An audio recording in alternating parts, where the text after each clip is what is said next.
The edge is a particular challenge, as we know, and what's very interesting is that a lot of the things that we are going to be discussing are issues that we're still facing.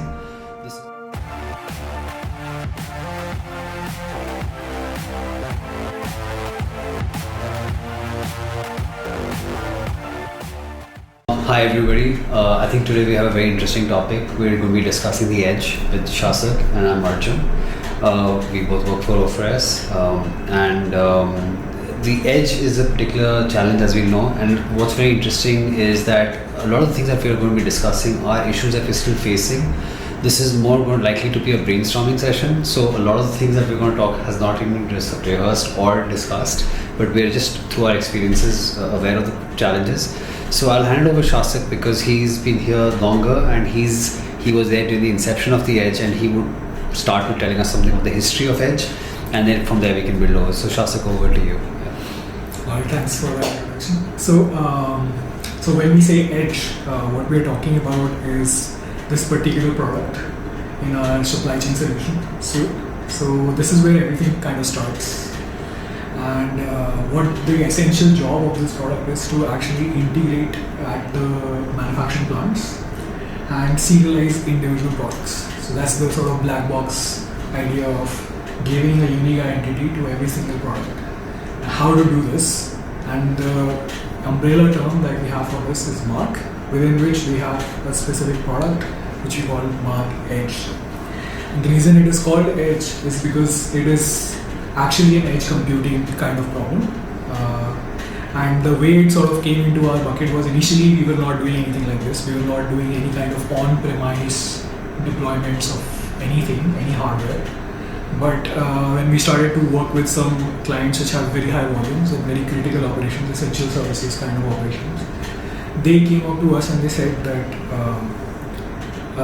the only way we are going to be able to use a serialization solution, a solution that is going to enable us to apply these unique identities to all of our products, the only way we can do this is if you guys have something that works at very high speed and is extremely reliable and does not have any has the ability to operate even when things are going wrong, in terms of like even if there's like something like a flood, or if there's a power outage, anything that happens, or internet outage, and usually we are in remote locations, or the plants are in the remote locations, so internet is not so robust. So in such an atmosphere, if you guys can deliver a solution, then only then we are actually going to be able to do this. Because for us, we are supplying to the army, we are supplying, so this particular client was like, has basically clients that have very critical dependency on them. So they were like, we can't afford solutions like that. And through our talks with them, we also realized that this is not just their problem, this is going to be a problem for almost any essential commodity or any company that has very high volumes. And for most companies, since manufacturing plants in general in urban planning are also in areas that might not have the best internet coverage, this might not be a problem limited to them, but in general a problem that we face across the board. So before this, what we were doing was essentially we were printing labels and sending these unique labels to clients so that they can apply them on their own. But obviously that approach is not going to scale for a lot of clients when the volumes are high. So the solution that we came up with at that time was that, okay, what we'll do is we'll install a small CPU at your plant, and that CPU will work in an offline first fashion. It will be essentially an edge computing device which will run our code locally, and it is able to integrate with online printers.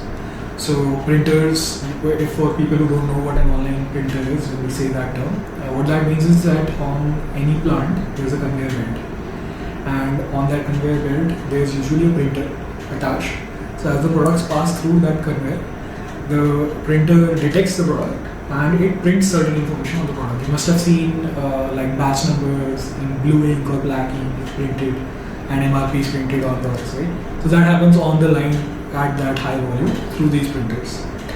So the idea was that, okay, what if we are able to actually integrate directly with these printers, and instead of just printing the batch information, they're able to actually print the unique IDs and QR codes for us. So that was the sort of essential idea. And also just to add to what you're saying, I mean these printers can come, there are different types of printers, they could be printing on different materials, Yes. and they all have their own unique challenges in addition to that. But Yeah. That was also a whole other Yeah. like saga of like what printer, all these printer technologies, like coming from a background of like a purely cloud web engineer, Right. starting to have to learn about okay, what is a thermal inkjet and what is a TTO and what are its characteristics and what are the protocols of all these printers, and that was a whole other Right. situation. And I wouldn't say that it was all fun. It was pretty jarring at times, but essentially the idea was that this is the only way. We have to integrate with these printers, and companies have already invested so much money into this hardware. So if we are not going to leverage it, then it's going to be very difficult for us to say ask them to do something else, like buy a new printer that we have integrated with, or buy a specific printer that we have integrated with, and all that. Right, so the challenge is that we had to integrate in the factory environment rather than having a standard product and saying that you integrate with us. Absolutely. Right, so we had to kind of, if there were a variety of printers, we had to come out with a standardizable solution that could interface with all the printers. Yes. That's a challenge, I would say. So that was the first thing like we sort of thought of. It was the essential seed of the idea that Right. this sounds like a good idea in general. It also is good for us because we don't want to. We also don't want to be printing labels and dispatching them, and some of them get destroyed in transit, and there's problems with associated logistical problems. So if there was a way, we would want to use that way. So this kind of sort of fit into already the problems that we were solving. So we said, okay, we'll install like a small CPU at your plant, and we will try to integrate with these printers. We'll get in touch with the vendors, we'll get integrated with them, and we'll be then keeping some sort of cache, local cache of information always on that device. It will have its own database, its own storage, so that even if things go down, there's a flood or there's a internet outage or anything like that, the system can continue to function in an offline fashion, and it will be doing a constant synchronization as soon as it gets access to the internet. It will just synchronize that information to the cloud, which can then be used for analytics and other use cases that we have covered in previous podcasts also that we do. So this was the essential idea. We take somehow serialize the products, and whatever information associated with those products needs to be sent back, have a continuous synchronization process. So this was the idea. And initially, the first and foremost challenge, I guess we can now start diving a little bit deeper into the issues here. So the first challenge that we faced was we are all Golang, Node.js guys, and mostly Node.js and Python guys. Golang is relatively recent, and at that time Golang was pretty young, and there were other languages like C, C++, and languages for systems programming, and which are designed sort of for like on-premise edge computing type of problems. But none of us knew those languages, and we had no expertise in them. And so we decided, okay, what to do. So we said, okay, the way we deploy everything in the cloud, that's what we are going to do here, except now instead of the cloud, we have this CPU, this one CPU. Right. So let's try to, kind of overlap our knowledge from here to here and see what is the best we can do. And luckily for us, initially we started with Docker, so we just had some Docker containers, and we were like, okay, this sounds like a decent plan. Docker, we can just install Docker, and we can operate in our many space of the Docker land, and the Docker will take care of running it on that machine and so on.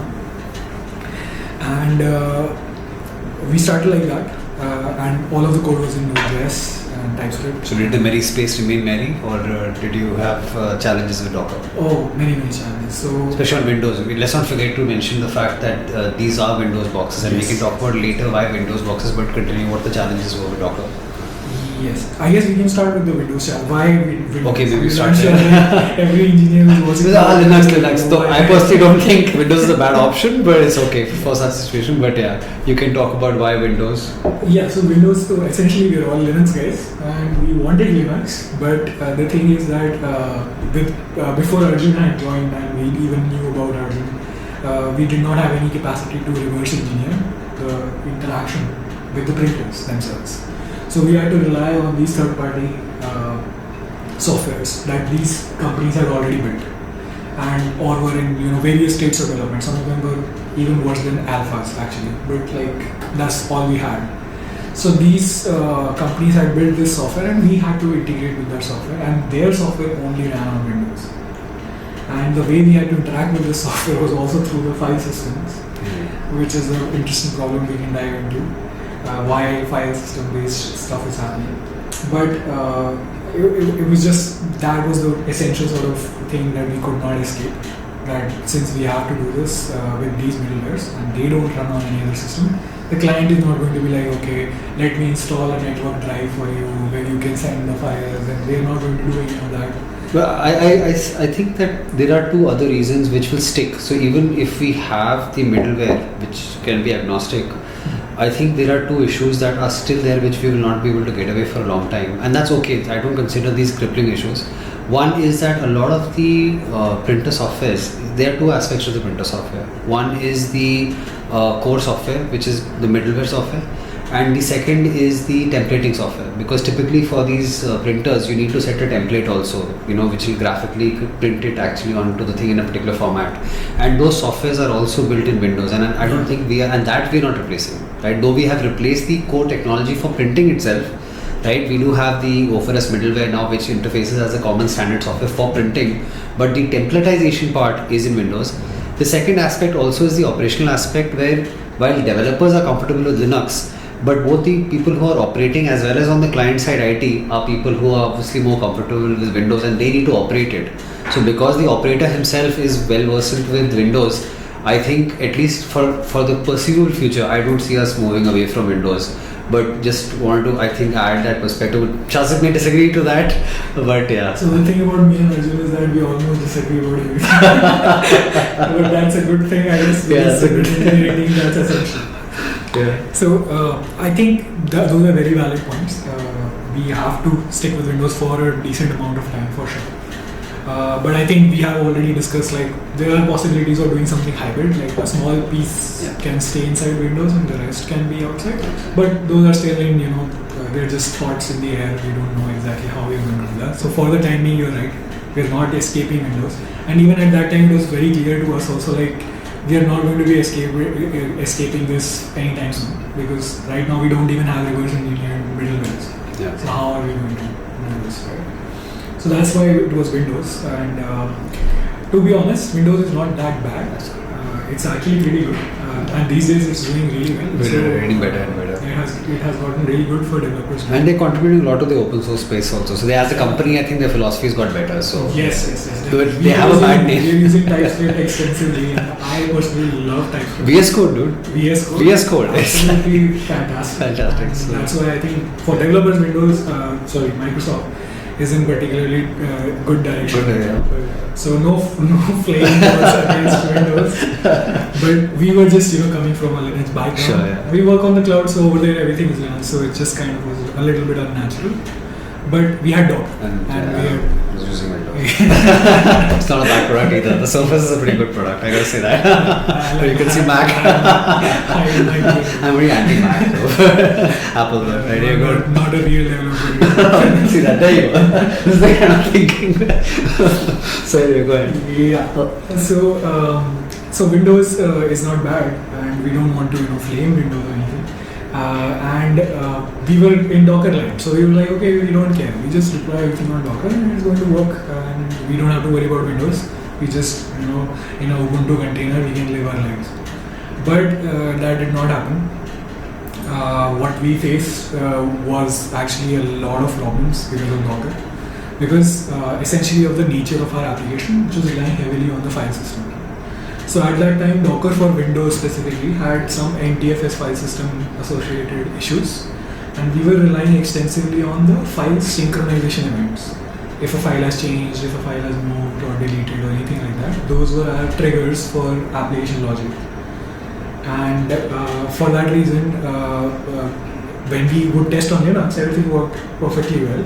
But as soon as we went into Docker land, what would happen on Windows was that some of these events would sometimes not fire. Right. And it was becoming very difficult to even troubleshoot because the logs were giving us errors that had nothing to do with that.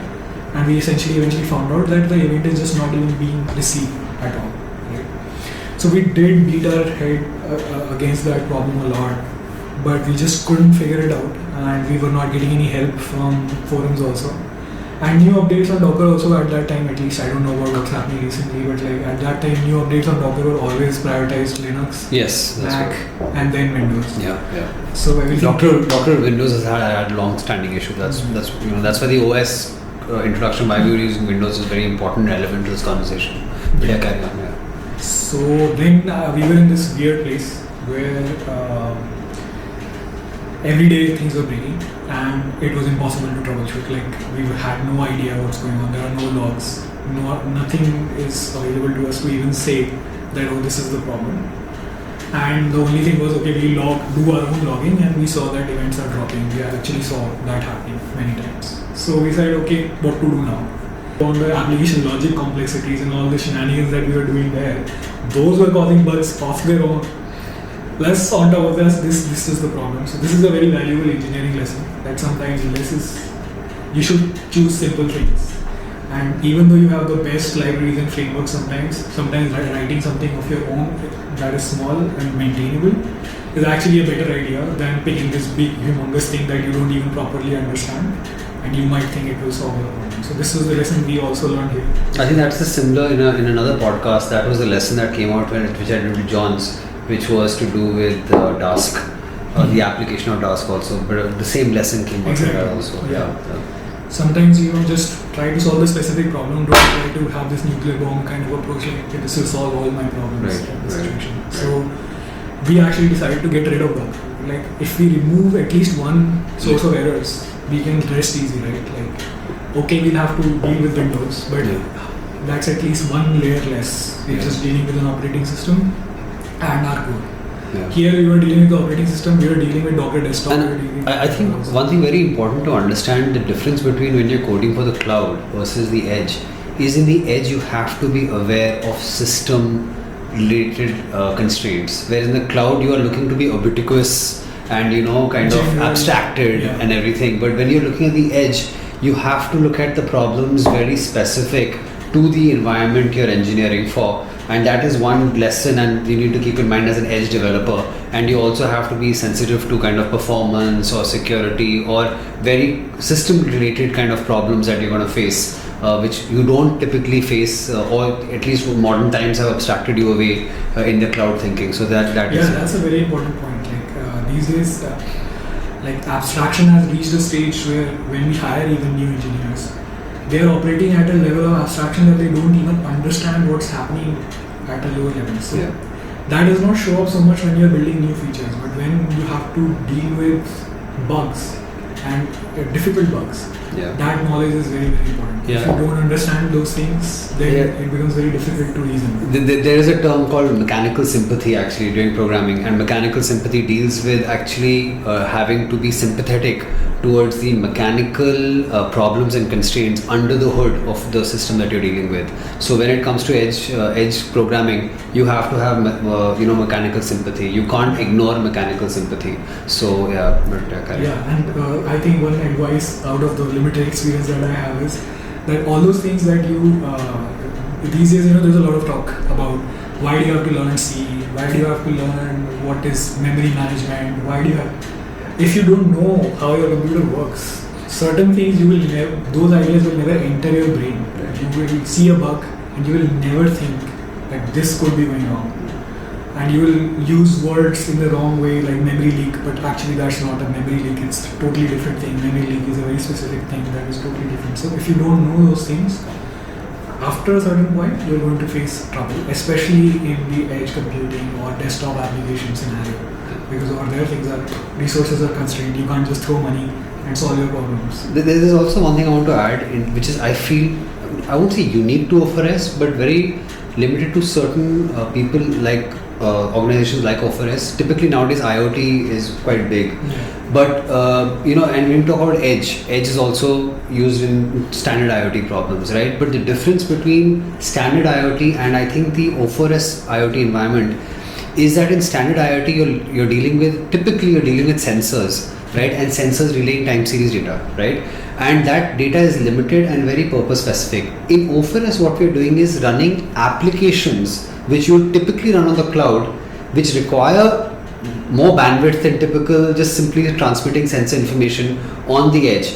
And this creates kind of a kind of a unique problem, which I don't think is common across all IoT things. So the kind of constraints that we face at O4S in the edge are a little beyond standard edge issues that I've seen, right? Yeah. And that's important because you're running full-fledged microservices application architecture on the edge, which is not kind of common on a standard. Like when you talk about standard edge device, you're looking at an ESP32 or some sort of like an ARM processor running very basic kind of code, which is primarily limited to kind of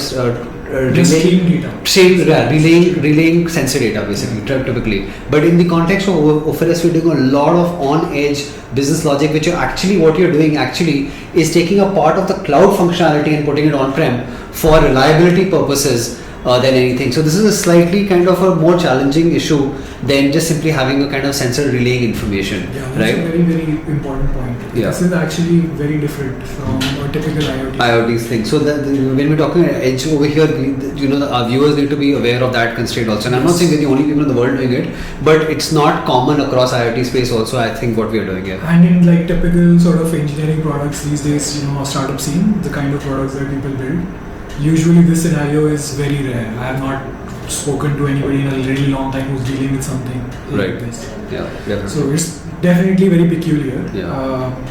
But yeah, I mean, coming back to the story, which is that we said bye doctor, we can't deal with additional layers of complexity. We already have enough complexity on our hands, and it worked. Turns out Node.js has excellent Windows support. And we had to make absolutely no code changes. We just deployed on Node. The only thing we had to do at one or two places, we had like hard-coded paths. So we just used the Node.js path library and it just solved us with the Windows. No, also in hindsight, I think Node.js is not a bad choice. In fact, a good choice because ultimately it's an application and the interface is still web-driven, right on the edge. And it is a web-driven interface and you're running application logic interacting with the standard database on the edge. So overall, I think it works except for the files, and even Node.js on its own without Docker is interacting with the file system effectively, right? And there was a lot of I/O involved, so we thought Node.js is kind of built for that, right. Making sort of I/O, asynchronous I/O by default, right. kind of situation. And at that time, the developers that we had, they were more sort of comfortable also with Node.js. So making them understand why async I/O is important was we don't have bandwidth for that at that time. So Node.js was sort of uniquely solving that problem automatically for us. So Great. We just had to teach them how to do asynchronous programming. That's it. Forget about why I/O needs to be async and how it needs to be async. So it just kind of, it wasn't planned, but it kind of worked. And we were like, okay, this works. Great. So that was the initial sort of version that we did. And it was doing all that file system shenanigans. Should we go into that specific? No, I think we have so much to cover and we have so much to cover. I think yeah. Next topic. Yeah. I don't think that would be that. Maybe we can discuss it at the end. But yeah, let's carry on. If you have some time later on, we'll discuss that one. It's an interesting problem. Just to sort of briefly cover a couple of other things with regards to differences in how cloud and edge works. So another problem that we were facing was versioning and deployments in general. I think we're still facing those issues. We're still facing That's not a problem that is solved. Yeah. And I guess maybe Arjun, you can take up why that is. Yeah, I think so. The thing is, what we need to understand. See, I think what we need to understand is we are operating in a landscape which is a B2B landscape, right? And when you're dealing any kind of enterprise software which is dealing, and remember we're a product company, but in B2B every client has their own customization and needs, right? The data may vary, and with each variation, you are dealing with a database that you cannot just upgrade at will. So one of the issues is that your dependency is based on a lot of operational workflows that are set for the client already, right? The training, right? The data in the database, right? And that basically implies that you cannot just change the versions of your software at will, right? So even firstly, developing a system where you can upgrade it is one part of the problem, but the second part of the problem is that if you were to upgrade it, there are so many non-technical and technical dependencies that you cannot just blindly do an upgrade of all systems, right? So that kind of creates this challenge where you have a new client that you're onboarding and you want to deploy a new version, so you have upgrades, but the existing client, you cannot just simply kind of upgrade the new version. So as a result of many reasons, which again I will not get into apart from what I've just scratched the surface on, it is not possible to maintain one ubiquitous version across all edge installations, right? So that is the versioning problem, and that is very similar. That results in a lot of variation in trying to maintain the clients. Now efforts are in place where we are trying to kind of sort this out. But it's also important to understand that our software itself is not a monolithic software. We did, I think, initially try to kind of create a microservice kind of architecture on the edge, which has its own lessons, right? But the fact is that each of these microservices has their own versioning, right? And they have to be in tandem with each other. So in a way, it kind of defeats the purpose, because you are still going with a monolithic setup because all of these are dependent. So when you're deploying it, it is it is one set of microservices. You're not updating one particular microservice versus the other, and it doesn't really matter because, like I talked about, the database dependencies are there, and you can't just simply kind of roll out changes at will, right? So this is still an existing challenge at O4S, but we are working on it and solving it. Then of course that is basically it's part of the deployment challenges. Then we can also talk about version management, right? Which is basically So essentially, like you just described, so just imagine a typical upgrade scenario, right? So there's this client has 50 plants, and there's a certain version running over there, and now there's another client that they have 30 plants, and they have requested few extra features which are in our product roadmap also. So we want those features to be delivered. However, this is one of those things where as an engineer you cannot just look at it as an engineering problem, because it's not just an engineering problem, it's a logistic problem, it's an operational challenge to do this for any company. Because you are saying to a company essentially that I'm going to just release a new software on your plant which are doing a mission critical thing, your production is dependent on them. The term mission critical is actually very, very important here. We cannot be like, okay, stop your production for a few seconds, like we are testing something or stuff like that. We do that sometimes because we are in an unstable state right now. But the thing is, the idea is that we want to close that gap as much as possible. We want to be absolutely always available.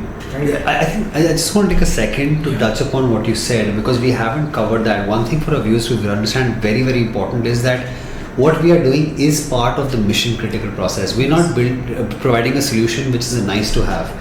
We are providing, like we talked about, if there's a manufacturer and he's printing goods, if there's a problem in that printing process or what we call serialization, then the printing will stop, right? So when we said, and I don't think we touched on the criticality of what we're doing here. So I think it's very important to mention that. That was a miss on my part. Go ahead. Yeah. I would say that is actually, another interesting thing about this whole development process was that it sort of expanded the way the people who were working on this project, their mindset changed about how to look at software. They started to see that software does not exist in this vacuum. There's everything around it is also very, very important to understand as an engineer to do effective development. Yeah. So how to prioritize what is important and how to even write your code can be influenced by what is the code supposed to do. Yeah. So when you start writing code thinking about, okay, if somebody's production can go down if I do this hacky thing, then you will not do that thing ever, right? But in some scenarios when you do that, then you will sit back and you will build a monitoring thing, like I have to monitor because it has to fail.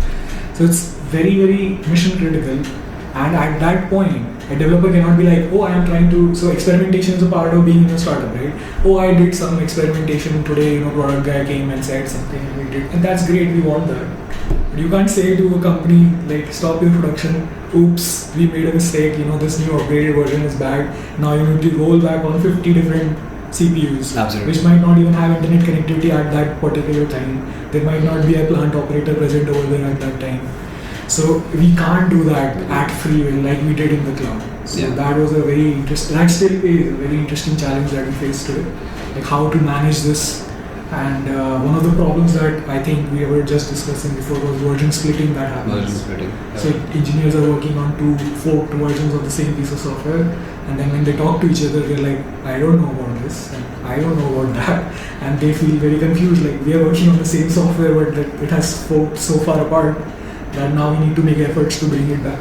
Right. So we did that once. Now we'll have to do that another time. Maybe I think we're going through the second cycle of doing this. But just on the topic of versioning, I think where we are, so we haven't solved these problems, but at least right now where we are is Mark itself has 3 versions currently, we're on V3, right? Yeah. And currently we are primarily working, we don't have older versions of, so some plants may have been on V1 which have been upgraded to V3, right? But within V3 I think we do try to do a good job of maintaining everybody's on the latest released branch as much as possible. So that is something that we are able to do successfully, which is thing, but we still are not we haven't solved this problem completely, but yeah, there is a trade-off. Yeah. If you try to maintain a single version and keep upgrading, then you are going to slow down your experimentation because you can't quickly just do experiments. Yeah. If you go the other route, then inevitably you're going to have 4 versions and then you have to do. So it's like something. Though I personally feel, and I think this is where, probably like, I think so far Shasak and I have been agreeing and on the same page, but now here's where I would like to make this conversation really interesting. Once in a lifetime, this happens. But I think here's where I'd like to try and touch the topic, and I think in terms of product development is a very interesting thing because, especially with B2B, because you have to manage client customizations at the same time handle it as a product, and you have to move as a product with handling deviations. Yeah. There are 2 ways of achieving this in code. One is you do something called metadata engineering, right? Where through metadata you control variances of what is on and off for a client. I don't think over time, and this is where it's contentious, where I don't believe much in metadata programming, because somewhere at some point either your metadata is going to restrict you, because ultimately metadata means you've preconceived what this metadata variable can do, right? What this configuration can do. The other is maintaining client specific scripts or code bases. My personal opinion is that in the future we should move towards handling, though it creates a CI/CD challenge, but in terms of the flexibility it provides to clients, is that we should have flexible code bases per client. But Shasak's already smiling. I don't think he agrees with that. But yeah, I don't know. What are your thoughts? You don't agree? I think that's definitely an approach that will work. But the thing is that with that approach come its own challenges, and I feel that the challenges that we'll have in the metadata will be much easier to solve. It's challenges that come with this kind of splitting. It's almost like doing multi-tenancy in on-premise software, which is already multi-tenancy in the cloud is a huge challenge. So I'm like, okay, multi-tenancy in a piece of software could be even, which has to be deployed at places and on hardware that is remote somewhere else. How will I manage all that? So it feels like though that challenge is very difficult compared. It can be done, but to me right now at least it feels. For now I'm just going to nod my head because otherwise the entire time we'll go into discussing this. But no, it's just interesting to kind of talk about even within O4S the kind of conversations and the thought process we have to think about. So I just want to touch upon it. But yeah. So one takeaway you can take from this is that at O4S we appreciate differences. You can come and you can disagree and it's okay. Amicable people. And when we are in discussion we get all hands get quarreling over small things. So anyway, so you want to talk about the next thing on the agenda that we want to talk about? So I guess storage was one of the things, but I think that's pretty obvious. Like it's a single box or something, usually like that. So you only have limited storage. So after some point, there's like you have to plan thresholds. You have to plan how much data you can keep. You have to tell your customers also like how much data we can actually do. So you can't be like forever offline. You have to come online at some point. So there are certain constraints. But obviously we are also trying to make it as offline as it can be over time through archival processes and all that. So just to add to the storage, I think the storage conversation kind of branches off into 2 areas. One is I think the biggest problem in terms of the hardware itself going down or the point of failure is the disk itself actually. You are either going to run out of disk space or the disk is going to fail. I mean it's very rare that your motherboard or your CPU is going to fail. I mean I'm not saying, but the probability. The first, and especially we are using magnetic disks for I think it's cost saving also. The first point of failure is likely going to be the disk, is going to be the storage, right? So for that reason, you also need to make sure that whatever is on disk mission critical is synced to the cloud. that kind of increases the stakes of how good your async processes have to be, which is also what we're working on. And then the second thing is about fault tolerance. But we will cover fault tolerance anyway in detail later. If we get the time. If we get the time, right? We'll talk about fault tolerance. But we yeah, will definitely talk about fault tolerance. If not in this session, maybe in another one. It's a very interesting topic. So, but we can carry on from story. But I just want to touch upon those points. Right. Now coming to the next aspect, which I think we briefly touched upon already. I think this is the troubleshooting aspect. So before we sort of discuss the troubleshooting, because when we did go there and Docker was not giving us any information and all that stuff, that's a totally different kind of troubleshooting.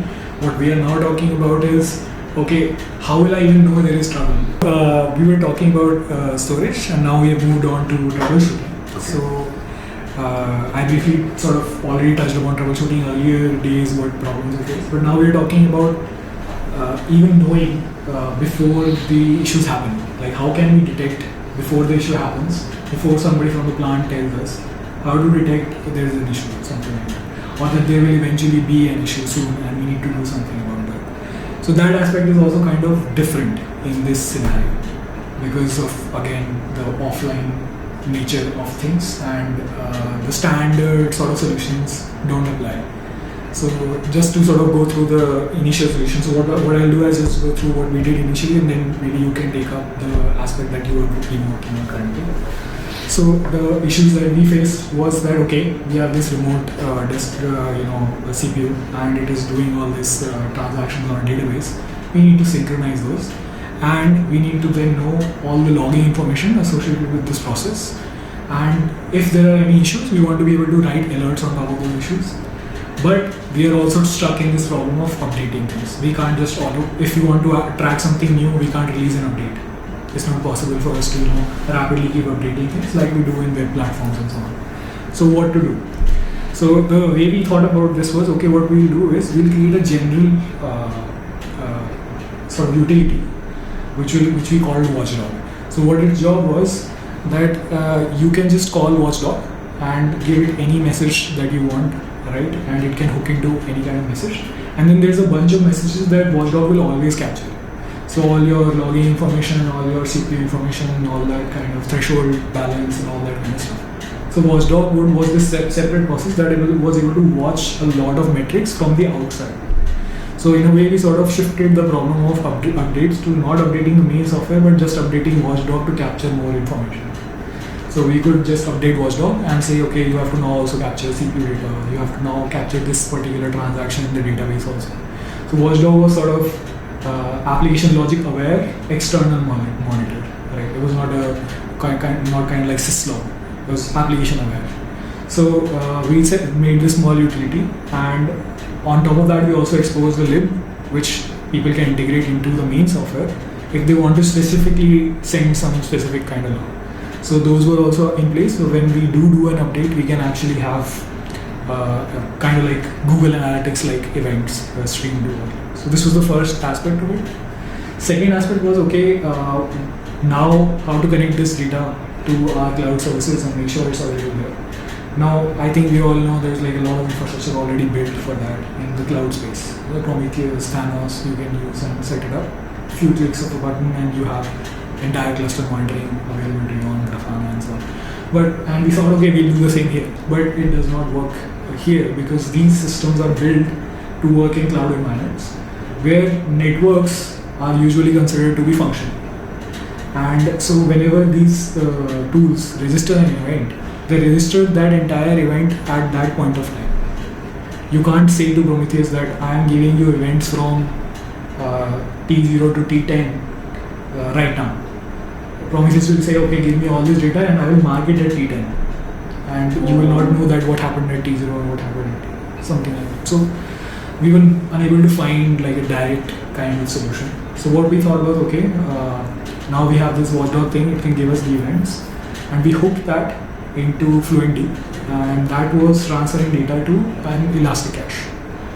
So we're just storing all the logs. So how are you transferring it to Fluentd through? Because Fluentd has various input.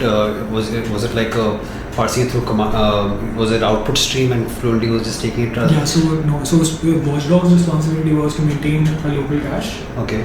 it would maintain a local file-based cache, and then it would read from it.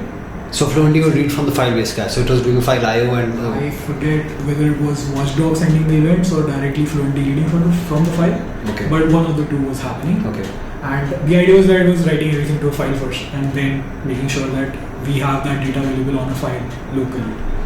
The rotation and all that logic was not built properly, but that was the essential. But why would we not transfer the data directly from the Watchdog to Fluentd? Was that because you had an internet issue and you wanted to have local cache? So the idea was that I have to at least have the logs available to me for like a week or so. Right. So I need to first write. So it was like write hide. Right. Don't do anything before you write to the disk. So write to the disk first, and then I don't remember exactly whether Watchdog would then read from the file and send to Fluentd, or whether we were using FluentBeat or something like that to read directly from the file whenever there is data still left for synchronizing. Right. So one of the so Fluentd was on the cloud, right? Or Fluentd was on the edge? So Fluentd has like two components. One is the FluentBit, local thing that you install on the device, right. and then you have the queue that happens on the cloud. Right. Okay. So it would work in there.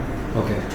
We could have actually, in this case, gotten rid of Fluentd. Right. We could have directly written to Elastic Cache over an API also. Right. We didn't need Fluentd specifically, but it was built for that purpose, so we kind of used that. Yeah. So. But what happened to Watchdog? Like, I mean, I don't see it. Right. What are the shortcomings of Watchdog? Yeah, I'll come to the. Sorry. So this is. I'm excited. Like, we're working on the same problem. This was the plan.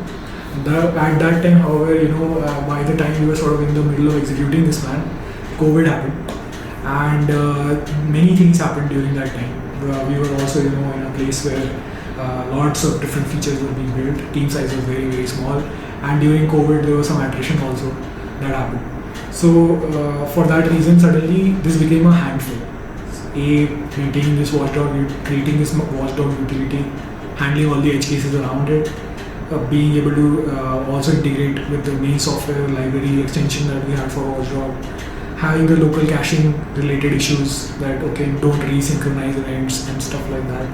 And then the biggest piece was actually when we have sent the data to Elastic Cache, being able to write alerts on top of that. So we were using ElastAlert to do that. And the idea was we should be able to customize alerts without having to update software. So we're just capturing all this information, and the alerts are being created on the backend. So that aspect was also pretty tricky. Like, what kind of alerts do we want? In that we have to do like some sort of time sequence. Within this time sequence, if threshold crosses this value, you have to do these kind of things. And ElastAlert does give some of those out of the box, but a lot of them. But how far in the development process did we get down to creating the Watchdog? We got to the point where we had this console where we were able to actually show you that threshold has gone below a certain value, or internet outage for a certain amount of period of time would be automatically reported without having to actually configure anything on the local device. Just capturing logs, sending it to Elastic Cache, and the alerts were being set up dynamically over here without updating anything. So we had set up the three most essential ones, which was like, our threshold for UIDs. So basically we maintain a local cache, so we have to make sure that a certain amount of UIDs are always there. So if there falls below a certain value, it would immediately, that particular thing was captured as a number. What is the threshold? It is just telling us what the threshold is. And the alert was that over the period of time, threshold has gone down with a pretty steep pace and refreshing has not happened. So that alert was written on the backend. Similarly, there was an alert for internet outage. Like, short amount of outage is okay, we don't want to raise an alert. But over a period of time, if there is an outage for a certain amount of time, captured again directly from the logs. I have not been receiving logs from such and such time, so this alert will trigger. So converting this sort of alerting logic into logs के अंदर से elastic alert के ऊपर बनाना was a very complex thing. It was like you're changing the dimensions of data in a way, converting it from like this log-like thing to an aggregate kind of thing. So वो अपने आप में बड़ा piece of work था, and we did not have bandwidth. So we kind of stopped at 2 alerts, and we had like Slack alerts and stuff for that also. What ended up happening was that operations team also was like, because it was so clunky. Oh, that's interesting. You created a Slack bot for this? Yeah. Okay, that's so cool. That Slack bot would, ping, send you, internet outage and so That's pretty cool actually. We should do that. We should continue that. Yeah, it's still available. If you search for I would like to see. I don't know that. So that's Johns is the guy who was, I think in the previous podcast with you only. Yeah. He was the guy who was the chief guy who was making this. Okay. So I think the Slack bot idea is pretty cool. I think we should just continue that. Him and there's another guy who's no longer with us, Chetan. these two people were working on this. Got it. They did a good job actually. There was a limited bandwidth that they had. But the thing was that they were also consumed with so many other things that they were not able to pay the due attention that this project needs, because this is the thing that is helping you troubleshoot, right? Yeah. It has to be super reliable, and reliability comes only with time. Right? And we are not doing a pre-built thing. We are doing our own hand rolling some of our own stuff. So it takes some time to stabilize. There were bugs, issues. Sometimes we give false errors and so on and so forth. But no work was happening in that area. And the interface and the alerts also, which were coming, they were just being bombarded with alerts. There was no proper tooling available to upstream to actually reasonably deal with those alerts. So they also stopped using it. That it's just too much. I can't deal with this. After a while, they kind of waned off. So we decided at that time to make some critical calls, like, okay, where do we want to put engineering bandwidth? So we shut the project down. Like, okay, let's stabilize Mark instead. We can take care of the monitoring bit later on, and we don't even know right now if this is the best solution. We're just kind of rolling with it. Just to kind of technically, so you guys were using FluentBit, and then you're using Fluentd, and FluentBit was transferring that information. Mm-hmm. Do we know internally what protocols FluentBit was using to connect to Fluentd? Was it HTTP or was it? I think it has its own protocol. Right. I think it is the one that. RabbitMQ also uses, I think. Okay. Same protocol. Okay. I'm probably fine. That's just in case you define. Yeah. Got it. Okay. So it's a protocol that is like because one of the things that we're looking at right now is the standard IoT protocol is MQTT. Mm-hmm. So for transmission, at least for this kind of data, right, which is heartbeat or telemetry kind of information, I think MQTT is now what we are considering of using to communicate between the edge device to the server.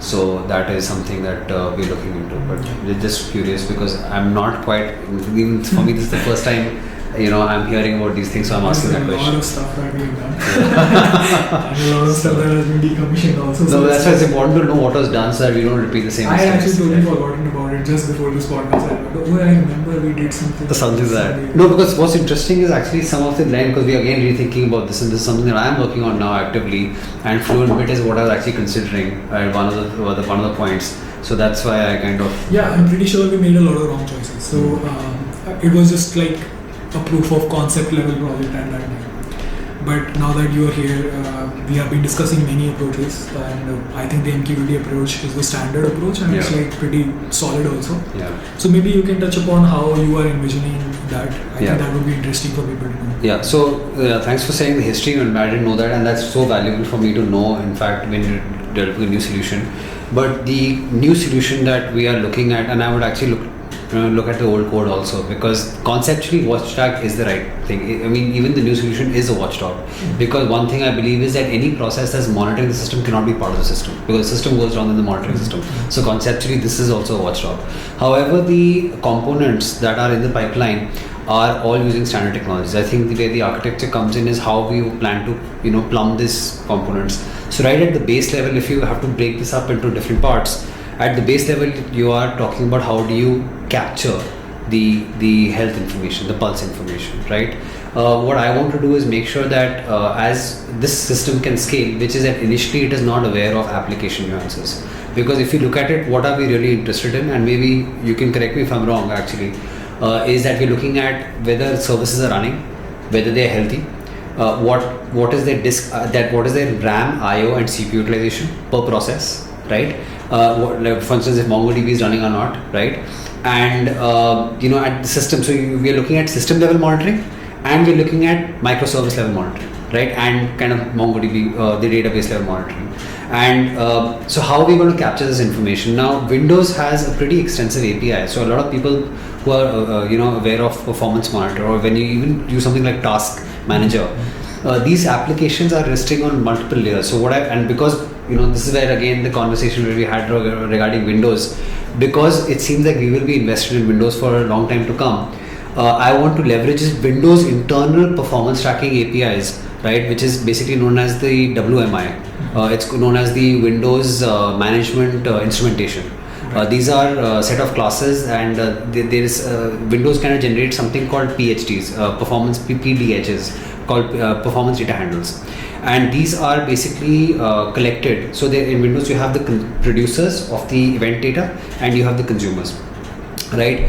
And what I want to leverage at the base level is the Windows performance tracking, and what you can do is you can attach that to any process. Right, you can have single instance. So for instance, when you talk about RAM, your RAM is single instance, but you could have multiple cores in the CPU. So each core, you can be measuring the performance of each core. So Windows has a very extensive framework, which is, by the way, is based on standards which are also followed in Linux. Right, I'm forgetting the exact terminology. So how WMI, so though WMI is a Windows standard, but how it transmits the health information, that standard is a standard which is followed even with perf. Yeah, with Perf in Linux. Yeah, syslog perf. Yeah, so it is consistent with that. So the idea is to use those standards and not reinvent our own packet or the data model. Absolutely. Right, and leverage the operating system. Because there's another thing, the thing is that when you create these watchdogs have to be very lightweight. You know, I also come from an embedded IoT background where you have limited CPU and RAM. And what you want to do very critically is that the watchdog itself, another system requirement is that the watchdog itself should not be contributing to the performance issues of the system. Right, so as your performance and monitoring requirements increase, it should have minimal impact on the system. And one of the best ways of doing that is not to add too much code onto the monitoring aspect. So when you do that, the new monitoring application itself is becoming a bottleneck.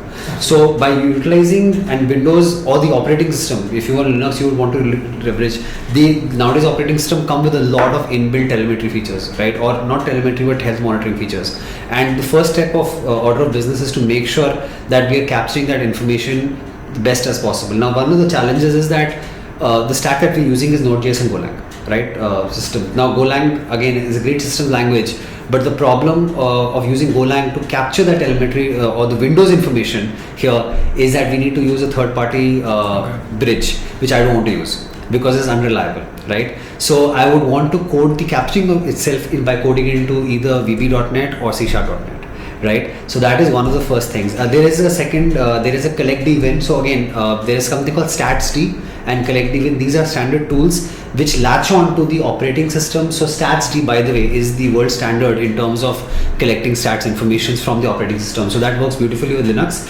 Windows has an equivalent of stats-d, but that's a paid one. So the open source one, which is fairly reliable, is collect-d-win. So I have two approaches open in front of me right now. One is either I code it in .NET, right, and kind of capture that through the WMI interfaces, right, the PDH, DLL and the WMI interfaces, right, from Windows.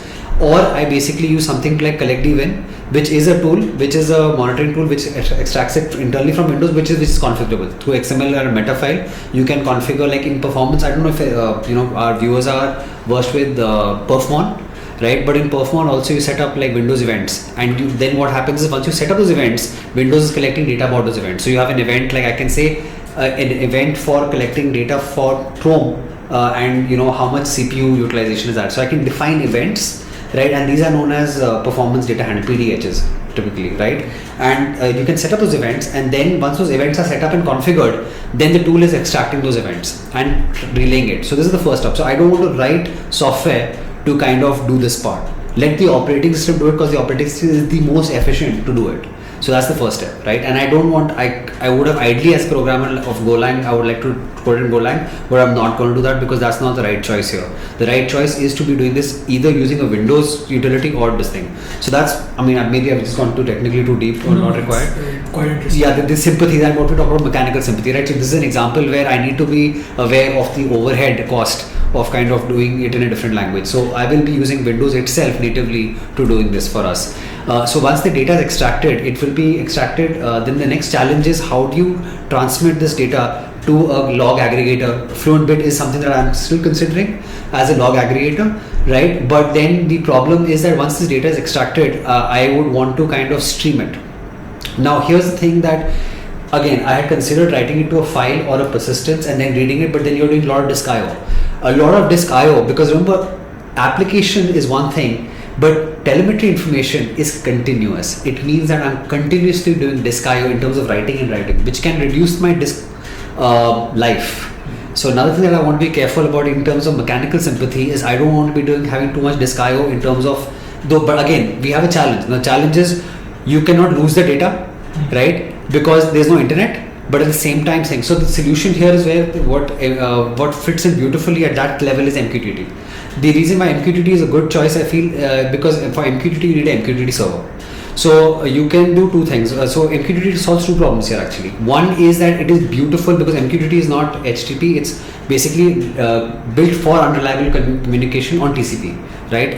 And so it solves the unreliability problem. It is designed for this purpose as a protocol, right? So it out of the box solves that problem. The second problem that it solves is that MQTT servers, right, because they are accustomed to bad internet, they have the ability to kind of cache the information coming in, and so the caching is taken care by the MQTT server itself. So the MQTT protocol and the MQTT server are solving both problems. Now there is, if you were using Kafka on the cloud, there is something called a Kafka MQTT proxy. But that I'm not quite sure handles it, but again we decided not to use Kafka as a listening process for this information. So I really think that the MQTT server, which is, and there's an open source software called Mosquito, is what I'm leaning towards for using this purpose. So using the Windows API to extract the information and then passing that on to the MQTT server. Now again there's a problem here because there is no existing compatibility between the how I extract the data in MQTT. I have to then after it the glue code. Now here's the challenging part.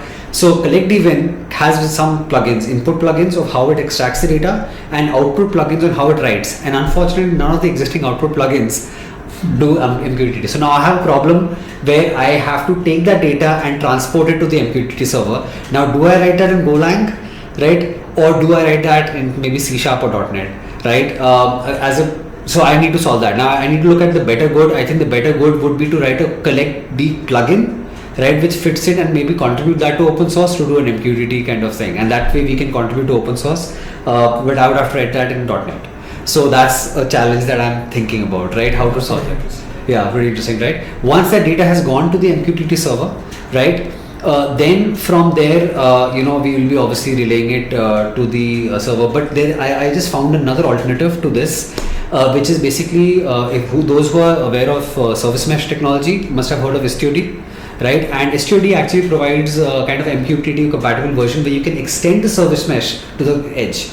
So if we are interested in using STOD as a service mesh technology, then as an extension of that, we could use STOD also on the edge device where you can transmit this thing. So now if STOD helps me also solve the problem of transmitting the data where I have to translate it to MQTT, then maybe I might kind of choose that as a technology, but I haven't, it's not a industry recommended standard to kind of use STOD with MQTT plugin. So I'm not quite sure whether that's the right, I'll have to do some R&D, but this is basically the general architecture of the solution we are going with, and that's what it's ending. So at the end, I think what it's going to be is going to be basically using CollectDVin, right, to collect the information from Windows directly, and then transporting that through a kind of a Windows bridge itself plugin to write it to MQTT server, and then the MQTT server will transmit that to a MQTT listening agent, which then on the cloud you can connect it to whatever you wanted to connect to Kafka, or you wanted to connect it to write it directly to some server or something, or write it to MongoDB. That's your choice. So that I'll leave it to the cloud guys. But this is what the solution architecture is looking like. So that's the thing. Yeah. That's pretty interesting stuff. So one of the things that I feel about this is that when we were thinking about the watchdog initially, so the telemetry data, so this monitoring data with regards to individual process monitoring and all the aspects of the individual process monitoring, that is you could say, if I think of it as like a key value set, that's a static key value set. So that static key value set, and I think with regards to the problem of like locally caching and all this data is continuous and all that, we can have like some sort of threshold, okay, only capture 1 out of 5 events or 10 events or something like that. Capture every minute instead of doing every second or something like that to reduce the load. But that aspect is solvable. The aspect that is still remaining, I feel, is the aspect of the primary challenge key updates to the software are not readily available. So how to capture application specific alerts. So I am curious about your opinion on this. Like, the two ways when I was thinking about this problem, now it's coming back to me, is that either I capture directly in the application and I leave it to the application itself to figure out the alert. So the application doesn't give me any logs. It actually just figures out that there is a problem with me and it tells me I have a problem. So that's approach number one, that I am the harbinger of chaos myself, the software. Second aspect is now the problem with this aspect is that anytime you need to capture something new or create a new alert, you have to make an update, right? So maybe there's a way around that, I'm not sure. Then the second aspect was, okay, another way to do it is just have an external piece of software which is application aware. So it is directly operating against the database and capturing certain pieces of info. It's capable of capturing stuff from directly the DB or directly the network, right? So like if there's a peripheral disconnection, it is able to know that, on the network I found a disconnection, some device is disconnected from the network. Or if like the DB size grows above a certain point, it says, okay, it has grown above a certain point. Certain collection is not at the threshold level, it says that threshold has depleted. Mm-hmm. So that's an application specific external monitor. And the good thing about this guy is that I only need to update this guy, which I can do with confidence, because even if it fails, I can do another update quickly. I don't have to ring all the bells and tell everybody about it. So this is the way I was thinking about it at that time. Okay, how to capture application specific alerts. Okay. So again, this problem is solved in the industry. Like I talked about, there are two major utilities. One is StatsD and CollectD. The difference between StatsD and CollectD is, and actually that's why I just go and look at the monitor, I keep getting confused which one does which. So CollectD is basically an external metric monitoring system. So if you want to go up to the point, is my service running, how much resources consuming, CollectD does that. In CollectD, you don't have to interface it with your program. Now, because application logic is involved, I really feel, of course, this is debatable and we should brainstorm more. I'm not saying that this is the solution, but my thoughts are that the first step of instrumentation is going to be writing the external processes just to make sure that things are running. But on top of that, we can do StatsD, right? And StatsD comes with various libraries for Node.js, Golang, or whatever. So since we're using Node.js, they have a StatsD library where you can transmit that information from within the application. And I think anything that's business application logic oriented, as the application logic changes, I think this code has to be in sync with that. That's why creating an external process which does application kind of level threshold should not be the case, I feel. I think that has to be integrated, maybe as a separate library, but it has to be integrated via something like StatsD. And I think StatsD and OpenTelemetry. This is where I think OpenTelemetry comes also very useful, where you're doing distributed tracing and you're basically the combination of StatsD and OpenTelemetry within the code, right, is I think going to be more beneficial, because handling and challenges, because there is a coupling here. If you're talking about application thresholds and we are talking... I guess one of the ways you can think about this is like it's more of like an application architecture problem than a monitoring problem in itself. Right. So you can architect the application in such a way that it is always transmitting the events. Yeah.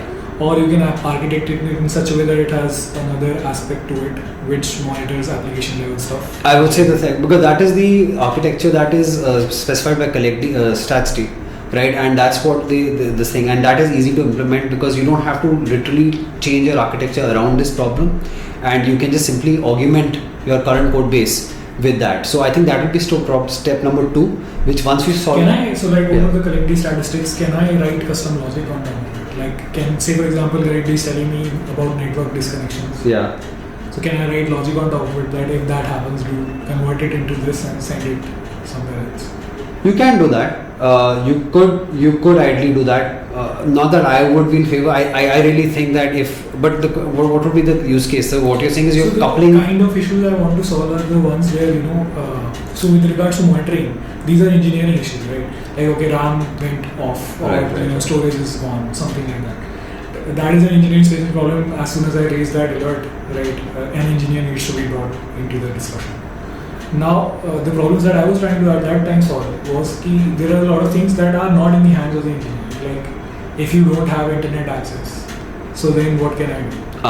StatsD is the right tool for that. So what we can do, because maybe a more specific example, just to sort of make it more tight, would be something like, okay, in the database, in this collection, these many records should be there, but they are not there. Threshold problem. Right. So this initially you could simply say, okay, in my application I'll write logic and I'll just stream this event directly, right, and done. But that's the problem with this issue. Ki every time you need to change something about this, probably the whole thing. Yeah. No, I think anyway that should not be the approach, because and you agree with that, because not just I think it's also a transmission problem. We want to use the same pipeline for transmission because the nature of this data, how it is transmitted is not standard application data, right? Which you would do through a REST service or something, and this has to be continuously streaming data. So I guess we need to separate these two. They are already separated. So this framework will separate it. The cool thing is that collectd and statd, ultimately the standard with which they transfer the data is the same. It is just how they collect the data. Collectd is external, whereas statd comes from the code, right? But beyond that, once they've collected the data, the journey is the same. That's the cool part. So statd comes with language specific plugins. So I would start with collectd to create a kind of and one of the reasons why I'm going with the collectd approach, not with the application part, but the cool thing is that can be always augmented. It's not like a change. And once the basic infrastructure is set up all the way to the cloud, statd can piggyback on that infrastructure, right? And the thing is that the reason why I also don't want to do is because right now developer bandwidth is limited. When we go with that approach, it will require the developers to modify the code somewhere to introduce this. And right now, as a proof of concept, what I want to do is independently implement this without troubling the developers. They're not even aware what's going on. The application just sits and it sucks out as an information. That's a good strategy. Yeah. And tomorrow, this tooling exists, and then we extend this tooling into statd by writing that code inside our thing, right, which can then transmit the data using the same infrastructure. So yes, that is a possibility using statd libraries. And so maybe we'll be able to leverage collectd and statd and write our if we want to write something custom on top of that. Yeah, the customized will have to be done with statd. We will not use collectd for that. Collectd is not designed for that. You will use statd for that, and you could always write custom queries and all, but then transmit that data into via the statd libraries and push that data via statd, right? And then from there on, that data packet is standardized as per the health monitoring. So what I could do is write a piece of software that is application aware and then give that data to statd. Yes, exactly. It is that only. That is what it is. And that's what we'll be doing. And that would be phase 2 basically. And phase 3 would be OpenTelemetry. Though OpenTelemetry I think is more probably applicable in a Kubernetes kind of scenario on the cloud. So I really don't think we need to do OpenTelemetry, because even if we handle error events in our I thing, also don't feel that it's not necessary. So OpenTelemetry is not necessary, though it's a possibility. But in our case, I don't think it's an overkill. It would be, I think, super overkill to then also have offline. And it is overkill. It is overkill. So I think this statd right up to MQTT, I think this, if we can manage this standard pipeline, I think we've achieved a very stable and a very industry standard architecture, and then I think we can go ahead with that. So that's I think it's a nice bedrock, and if we feel there's any other customization needed, we can utilize the underlying setup to write stuff on top of it. That's true. We can continue to extend it. And I also want to add, this is the most amicable conversation that me and Shasak have actually had. I have not rehearsed this. I'm surprised. But yeah, that's we were not going to spend this much time on this, but it's that's the thing. So anyway, we can move ahead with the agenda. Yeah, so this was the aspect of monitoring, alerting, and I think this is kind of similar. There are other problems with the offline first, which is we were just talking about configuration management. Like we said, there's a lot of different configurations at different plants, and a lot of it has to do with business logic. Some of this has to do with software settings itself and authentication and all that stuff. Yeah. So, but it's a typical problem. It's like, okay, offline first, how do you synchronize configurations? How do you make sure they're always up to the mark? And what kind of tooling needs to exist around configurations so that we can, quickly reconfigure things instead of going through a whole cycle of having to SSH into the machine and changing the config or something like that. How to create some, but I think that's more like a tooling job than it's more like a product than it is specifically an engineering task to do. But I think the challenges are kind of the same everywhere with regards to synchronization. Yeah, and again, synchronization in certain cases would be required from the cloud to the edge, and some cases from the edge to the cloud, and some cases even bi-directional. Like if I make one really important problem to solve is that do I control my configuration centrally from the cloud, right? Like if I have a plant with 40 lines, right, then it would be really convenient rather than going from edge to edge, kind of making those configuration changes to push that configuration a lot. But on the other hand, you have this problem where someone has made an edge configuration, and if you push it down, it might override a configuration. So how the fail checks spoil his job. and spoil. Yeah. So the thing is, this is a really complex problem. Also, it's not a technical problem only, but you need to have like the validation checks and balances. I don't think you can create a generic tool for this because of this reason, and you would have to solve it the sync problems case by case basis. Though ideally we would like a thing, but I think it's a problem we intend to solve, but not on the current kind it's of thing. It's not really a priority. Not a priority. Yeah. We just brought it forward because in this kind of scenario, especially mission critical scenarios, like if a config is overridden, that can be a huge problem. Huge problem. So having rules and robust logic around that is necessary. That case. There could be conflicts of interest, between the cloud people and the edge people and all that stuff. They have to communicate with each other, which is a long process. Yeah. It's not all just engineering technical, but yeah. So now coming to another interesting problem, which is peripheral management. So since this device needs to connect to a lot of peripherals, so another unique thing about this is that this is not essentially your IoT device. It's more like an IoT hub kind of thing. Like there's multiple things connecting to it, scanners and printers, and in the future, God knows what is going to connect to this. Right? We are now getting into the IoT space, so maybe the IoT devices on the plant are also going to start streaming data to our device, right? So we have this situation where the abstraction that usually plants operate in is this line level abstraction. Right? Okay, there's a line, on this line I do this job, and then there I collect stuff from different lines, and then I put on a third line, and over there I do another job. And that's the way they think and they operate, and it is a very, I would say, structured way of doing things anyway, because they can't have dynamic lines. One line can at any given point do one thing, and that's its optimization also. Right? So in this particular scenario, peripherals which are connected need to be also sort of part of that abstraction. Okay, this printer belongs to this line, and it is currently performing this job, and everything that gets through this printer then needs to be scanned by this scanner, not that scanner. This scanner has to go through this particular UV light, whatever future techie is saying is going to be there. So that abstraction also needs to be configured correctly. Like, okay, correct peripherals are going in the correct, because they are going to in turn generate data, and has to be tagged, everything has to be tagged against the single line, right? So that the people who are working over there don't get confused that where is this data coming from and so on. So in that scenario, peripheral management becomes a very big challenge. Like first of all, how to connect to a peripheral. It has to be some very simple way, because operations people need to be on the plant, people need to be able to do it. So that's just a basic sort of quality of life challenge, that how easy is it? Do I have to look up the IP address and then put the IP address, which is what we do right now. So we have to actually send our guys who are trained to do this right now. But in the future we would want something which is auto-discovery based, and scanners can be given names, and they can automatically associate with names and so on. Second thing is disconnections. Like when a peripheral disconnects, so what happens? How to actually detect first of all the disconnection, and then where to send that alert, how to show that alert to that person, and what kind of alert needs to go to us so that we can actually respond to it. And finally, when the disconnection happens, if I reconnect again the auto discovery, how easy is it to reconnect? And finally, how to prevent disconnections in the first place, like what are the main reasons for disconnections, and how to sort of take care of this.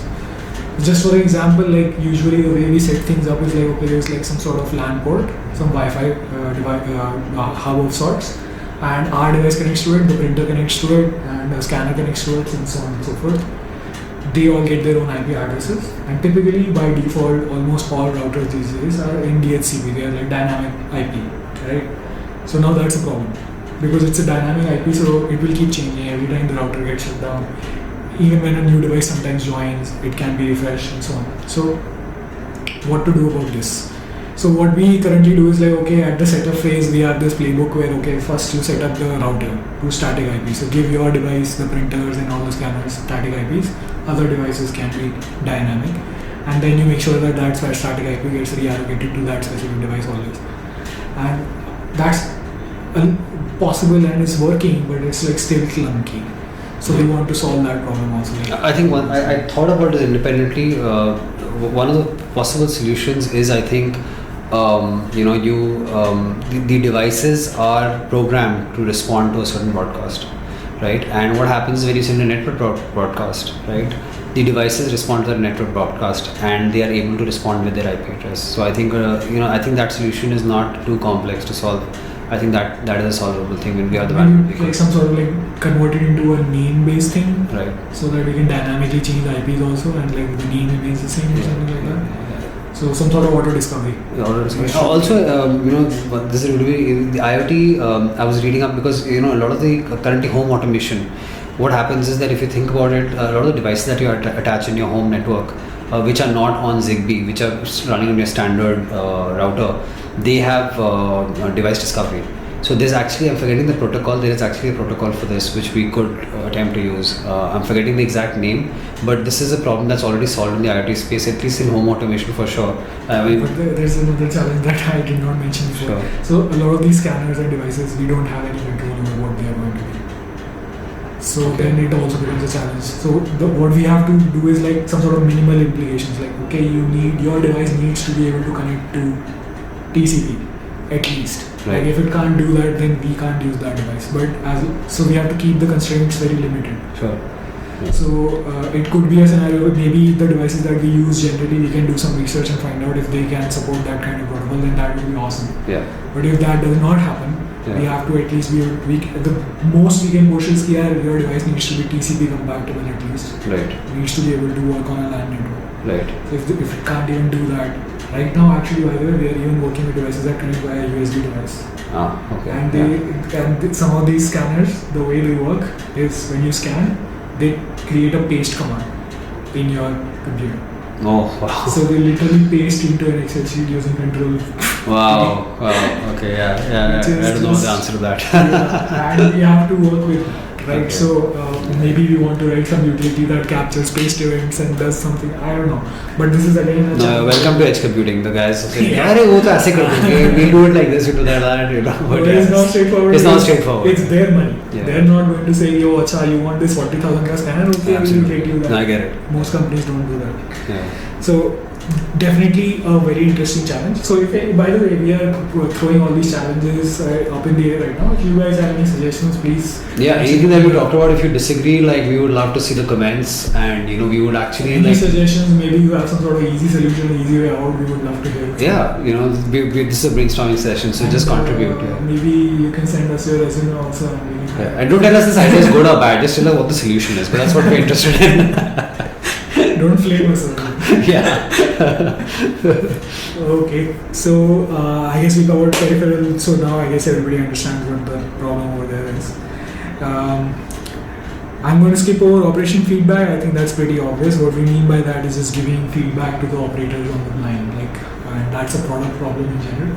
There are some engineering aspects to it, like certain telemetry data can also be made presentable to people in a much more digestible format. But I think it's just a thing that needs to be done. It's not a challenge per se. We do want to go into debugging. Mm-hmm. So maybe you can describe the debugging challenge, what the problem is right now you're facing. So typically, I think most developers are aware you do log-based debugging, right? But and typically we have some sort of like a Windows remote kind of interface. I won't mention the software, but you kind of log into the system and then you go into the log files and you monitor it. Of course, we've already talked about health monitoring and open telemetry, which could be possible solution in the future. But one thing what we want to do is that you create some sort of a tunnel, right, to the system, right, and you're able to do a live code debugging, which obviously means that you need to kind of relaunch the service to allow debugging, because most debuggers on the software require debugging to be enabled. You can't just latch on to them. But the idea is through your VS Code, you can actually live debug the code. Right up till now, this was not happening, but that's the plan for it to happen. There are still some challenges, though I'm not primarily a Node.js developer, because in Java and Golang, this is something that we do all the time.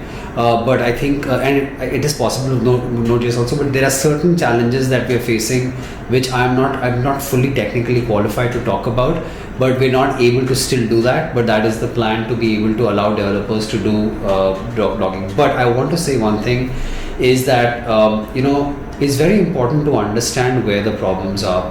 And what I've noticed, we did a kind of a statistical analysis on the nature of problems that are happening. Very few are bug related. Most of the issues that we face are related to lack of there's miscommunication in operations and understanding of the problem, right? Or there's an environmental issue that's happening. So a lot of the nature of the problems are very repeated, and it's very easy to identify those problems and solve them. So while in theory, being able to remotely debug is a very valuable tool, and we are working on it. But in terms of business value, it has very little value right now, because 99% of the problems, and I'm not saying 99% as a figure of speech, I actually mean 99% of the problems and above have nothing to do with a code bug. They have to do with like a wrong environmental setup, a wrong configuration, bad data issues, and operational issues. So these buckets take 99% of the problems. So it's a problem that we would like to kind of solve, but it's not a pressing issue.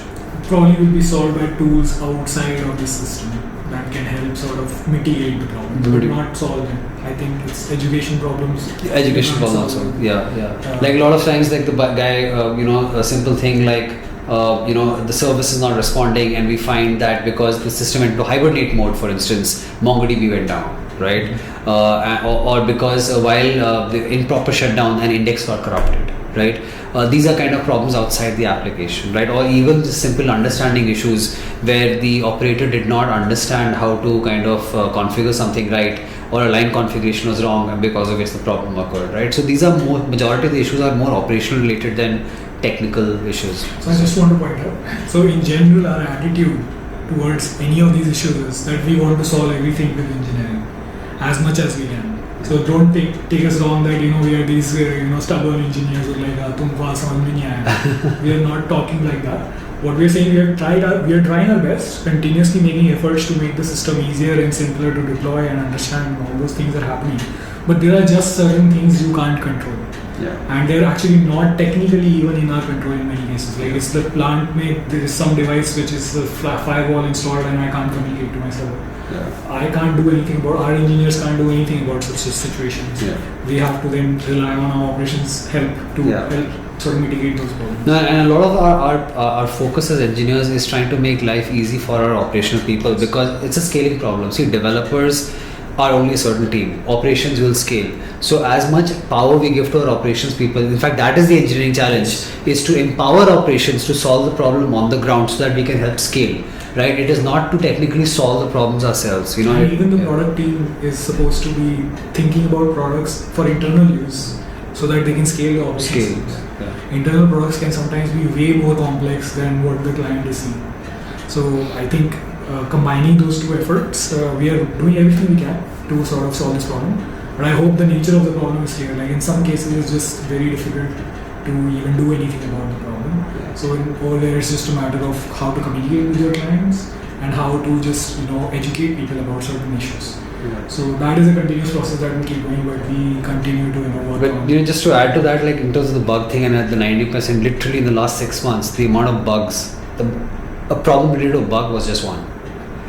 Okay, so rest are all operational issues. Like I'm just going. So that's one of the things about debugging, which I want to sort of touch upon is, like in this particular scenario,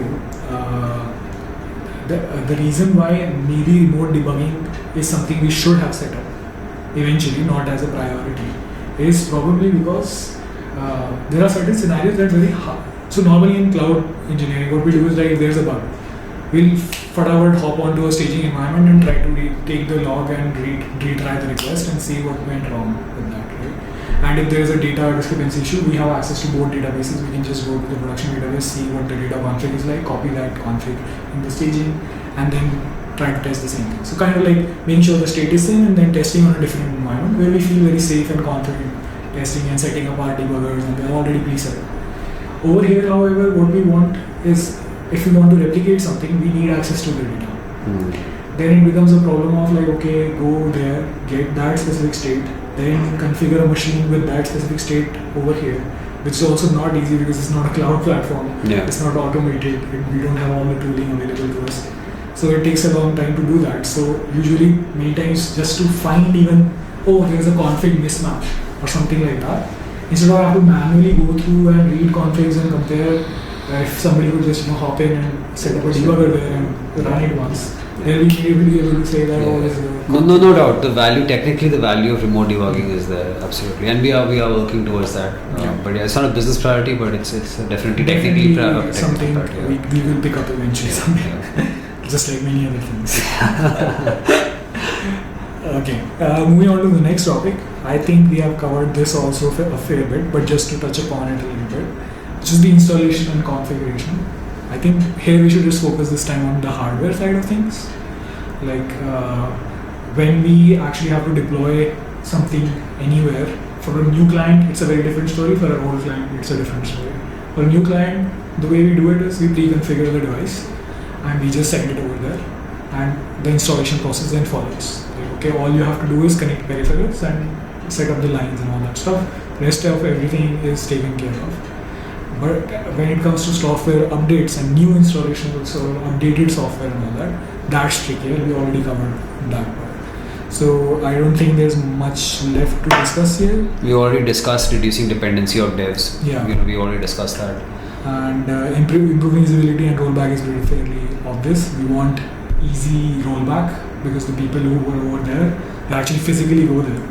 So they don't have all the time.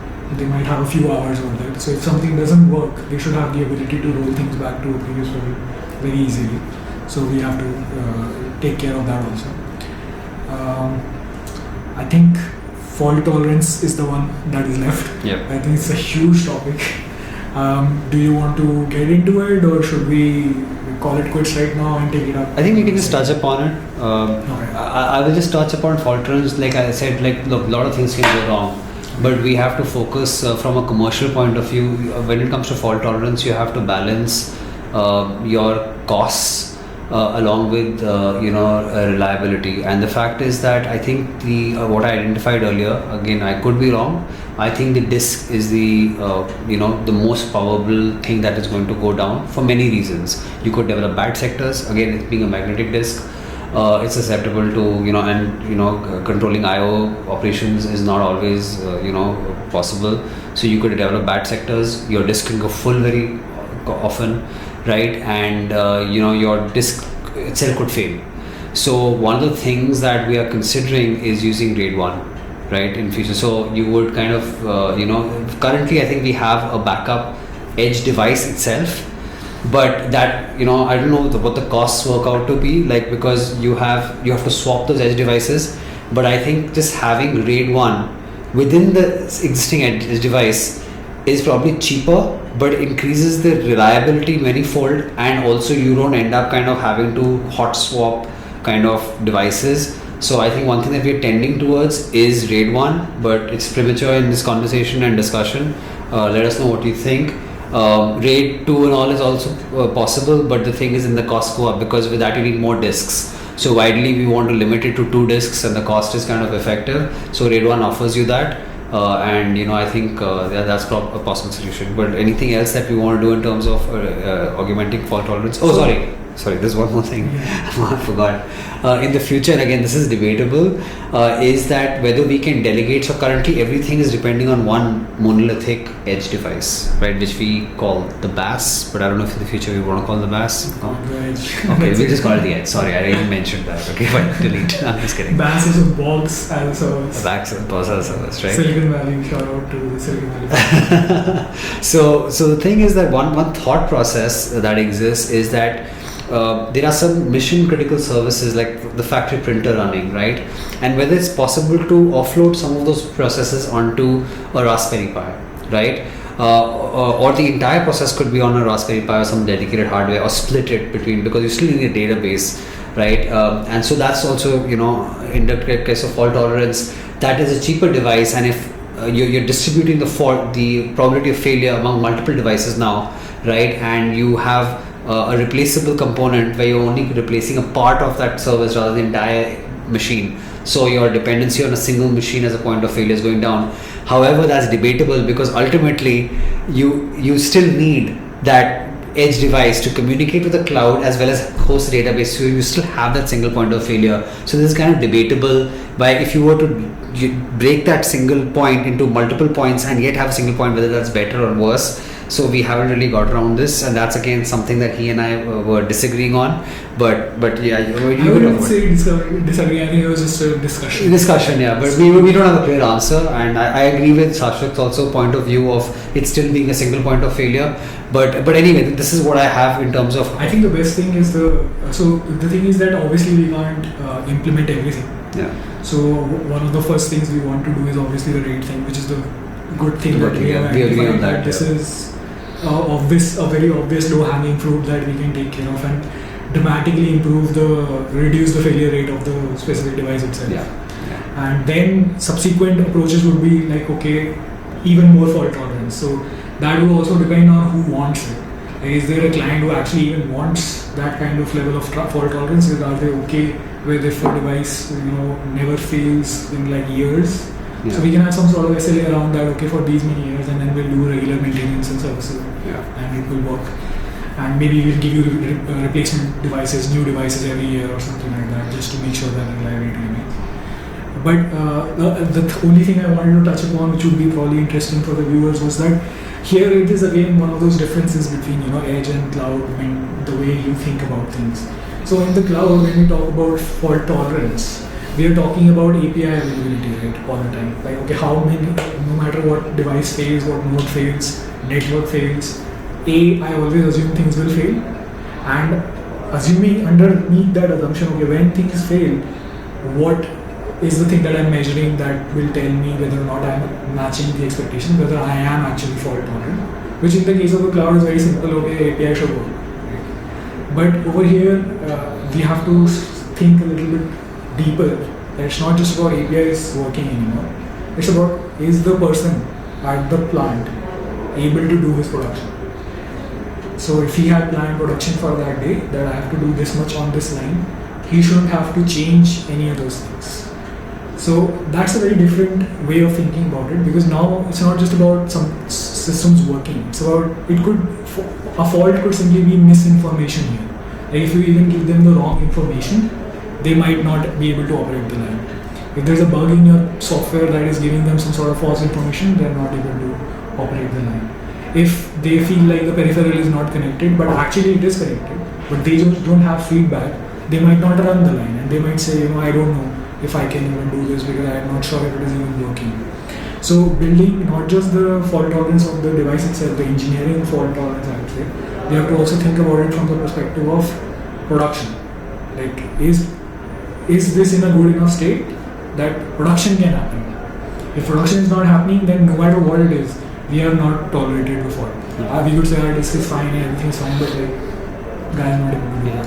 I think also one thing very important, and some people might technically pick on that, is that sometimes so fault tolerance and availability are slightly different topics, but there's a lot of overlap also. So when we talk about fault tolerance, we are also kind of covering availability as we talk about it, right? But that's, I think, availability will be the outcome of fault tolerance, right? Also, fault tolerance at a component level is the components is simply not failing, right? Being more reliable. Whereas availability deals with failure, that if how is the system available despite the failures. And I think also I think a metric of the decision making would be that how available the system has to be in terms of the factory. Like for instance, I'll give you an example what I mean by this. Let's say I have 5 factory lines. Okay, now think about this, right? One way of looking at it is that if out of 5 lines, 1 failed and 4 continue, that could be an acceptable scenario because my production has not stopped. So my fault tolerance is low here, right? But my availability is high, right? In terms of a system, not at a component level, I feel, right? Okay, fair enough, right? But at a system level, right? So again, is that acceptable or not? Now, I don't know the answer, so I'm just saying that I'm posing this as a question, right? If 1 line being down is acceptable to me, right? Then and the cost of that is low, versus saying that no matter what happens, no line will go down. That means per line I have 2 systems, one on standby, right, and making sure that the system is always running, right? But the cost could be astronomical to achieve that, right? So which is the ideal scenario? Here's my question. So it's actually a problem I'm stating rather than I'm stating any advice or thing. So what is the ideal thing? And I think this could actually be different for different clients, right? So unless you have an opinion on this, you're most welcome to give. So my opinion is very it's not really since I come from a cloud background, so it's like for me, availability is a number. Like you can say I am 99.999% available or 9999% available. And what that basically means is that no matter what happens, whatever functionality you are expecting from me, 99.999% of the time it's going to work. So within that is the assumption that things will fail. So now, like you said, it can actually, it's an interesting point that you brought up. So that, okay, if a company says that the way you guys are doing fault tolerance, great, but I'm also doing fault tolerance. So the reason I have 10 lines is because I wanted fault tolerance. कि अगर मेरा एक line में कुछ problem भी हो जाता है तो आई हैव फॉल्ट टॉलरेंस. जो मेरा प्रोडक्शन वर्कलोड है, एक्सपेक्टेशन है, वो खराब नहीं होगी even if I am working with 4 lines instead of 5. Right. So there is redundancy in my lines. So redundancy उसने अपने लेवल पे भी फॉल्ट टॉलरेंस कर रखा है कि मैं वो उसका जो नंबर है जो जिस चीज़ की अवेलेबिलिटी वो ट्रैक कर रहा है वो उसका है प्रोडक्शन. कि मेरा जो POs आते हैं मेरे पास रेगुलर प्रोडक्शन की जो कैपेसिटी मैं बोल रहा हूँ किसी को. Say for example, I am telling my boss, my company that my plant production capacity is X units per minute on a given day. So if I am saying that and I am able to deliver that with 10 lines or 9 lines, doesn't matter. So I can add say 3-4 lines for making sure that that always remains static, doesn't change. And if he is doing that, he might say that okay, I don't care if one of your devices fails, if it is connected to one of those lines. If you make it easy for me to connect it to the other line, I can still match my guarantee of fault tolerance. So I think the interesting problem here is that, like I said before also, fault tolerance, as engineers we have to think about that plant manager's fault tolerance. We can no longer just think, because within that also comes the network router. Yeah. That's not our application, but it can also fail. So what happens? Is it easy to reconnect? Is it easy to replace? We have to think about all of those things. So I think that's another interesting thing about this sort of work, that being mission critical, requiring offline first, it's not always connected, so people need to be able to respond even when they don't have access to the internet and stuff. And then on top of that, fact that the success is another process happening successfully, not your process just happening successfully. So you have to sort of balance and figure out, when I say X amount of availability, does that actually translate for him also or not? Right. Does it translate to the plant manager or not? Right. So you are correct that some plants that could work because they have themselves done fault tolerance, and other plants they might be like, man, my line needs to be working, I don't care.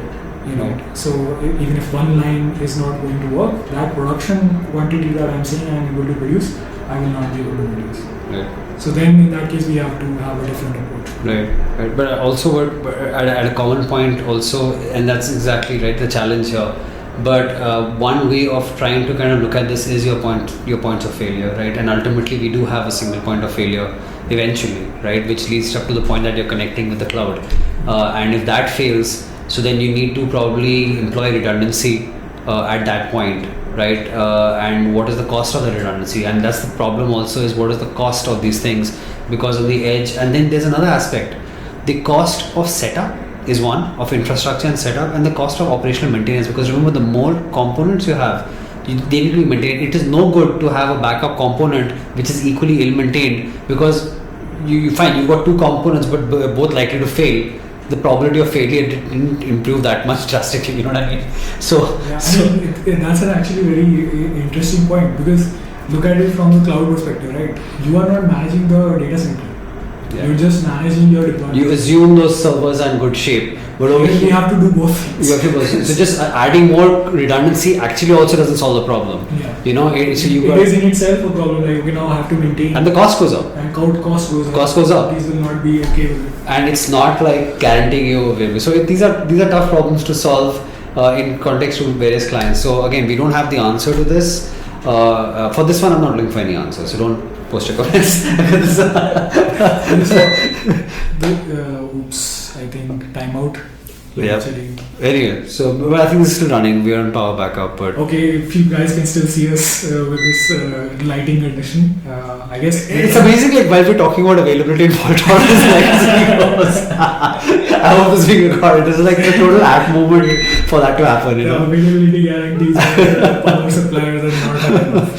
So anyway, so I think that concludes everything. I think this is still running. So yeah, thanks. I think that was a very interesting session, and do let us know your thoughts. Thank And you. there's lots of stuff within this that deserves its own little session. Yeah. So we'll try to see if we can pick up a few more Sure. topics, especially like fault tolerance. We are currently in the process of coming up with a design, which we both agree on. And once we have that, once we are setting it up for development, we would want to do a session for that also. That'd be pretty cool. Yeah, sure. Share Yeah. ideas. So thanks a lot. Thank you. Okay, thanks so much. All right. Okay. And people, Thanks, guys. please like, share, and subscribe.